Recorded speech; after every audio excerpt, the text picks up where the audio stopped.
هێرە گوندی پەڵکانەیە لە ناحیەی سەرگەڕان ئەم گوندە لە ڕوویداریەوە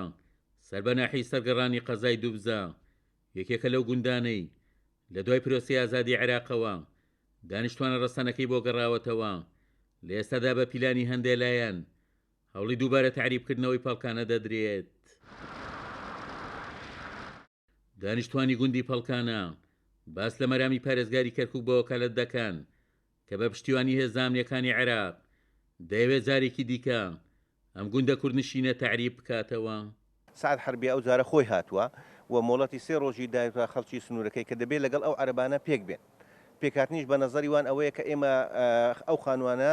چۆل بکەین و بیدەینە عەرەبەکان. بەڕاستی کوردەکانش بە هیچ جۆرێک ڕازی نینەوە هەتا ئێستا توانی ویانە لە ئەو سێ ساڵ بەرگەی هەموو جۆرە هەڕەشە و گڕەشەیەکی هێزە سەربازیەکان هێزەکانی حەشد بگرە ڕاکان زبووری کە پاڵپشتێکی سەرەشیە بۆ هاندانیان لۆ ئەو تعریبەی خەڵکەکە توانیتی خۆی ڕابگری. معقول نییە جەیش ینی ڕێزم هەیە لە بۆ پیادەکەشی کە یاری زاڵمەکە لە سەد مەزلوم چۆنە بێتن لە باتی ئەوەی تەعویز کرێمەوە خانیم بۆ بکرێتەوە دووبارە جێگا و ڕێزم بگرێتن بمهێنێتەوە لە جێ خۆم بە قانون و بە کتاب حکوومەتی عێراق من بێنێتەوە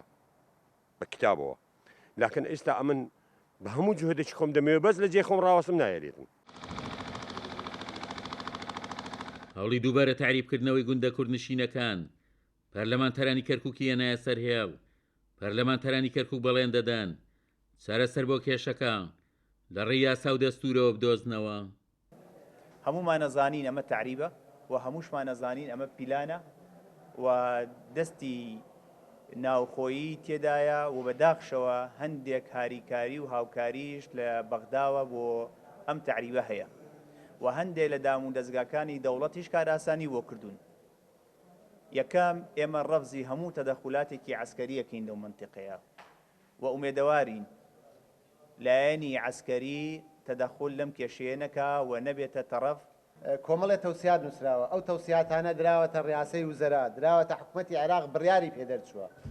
بەداخەوە حکوومەتی عێراق لە چەند ساڵی ڕابردووە کەمترخەم بووە لە جێبەجێکردنی هەم تەوسیاتەکانی لیژنەی مادەی 140 و هەم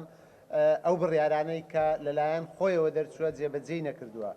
ئێمە ئەبینین ئێستا لە سنووری ناوچە جێناوەکان بەعام ئێمە دیارە ئەمڕۆ لەسەر سنووری سەرگەڕان و پەڵکانە دانیشتوین بەڵام ئەوەی ئەیبینین لە خانەقینەوە تا سنجار ئەم کێشانە هەیە لە ناوچە جێناوەکان. پێچەوانەی یاسا و دەستورە لە بەرەوەی دەستوری عێراقی لە مادەی 140 چارەسەری ئەم بابەتەی کردووە هەروەها شتێکەیە کە پێی ئەوترێ ئێلغای قەراراتی مەجلس قیادەت تەورە بە سوپاسەوە چی لەلایەن ئەنجومەنی نوێران خولەکانی پێشوو و هەروەها لەلایەن وزارەتی دادەوە و ئەم خولەش پێشکەشمان کردووە بۆ لجنەی یاسایی بەڵام ئەوەی کەمایی نیگەرانیە هەموو کات ئەبینین هەم حکوومەتی عێراق هەم بەکردەوەیەکی سیاسی زۆر کات هەوڵ ئەدرێ ئەم سیاسەتە تعریبانە بەردەوامی پێ بکرێ پێمان وایە تەنها چارەسەر گرتنەبەری ڕێگای یاساییە و یەکریزی ملەتی کوردە بە تایبەتی بۆ چارەسەرکردنی دۆخی ناوچەدا بڕێنراوەکان بەگشتی. بە بۆچوونی چاودێرانی سیاسی هەڵگرانی بیر و هزری تعریب هێشتا لە عێراق و کەرکووک ماون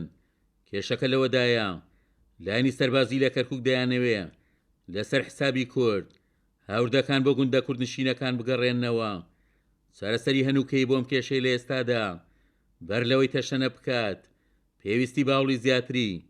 نوێنەرانی کورد لە بەغدا و هەرێمی کوردستانی شەیە. عومەر غەریب،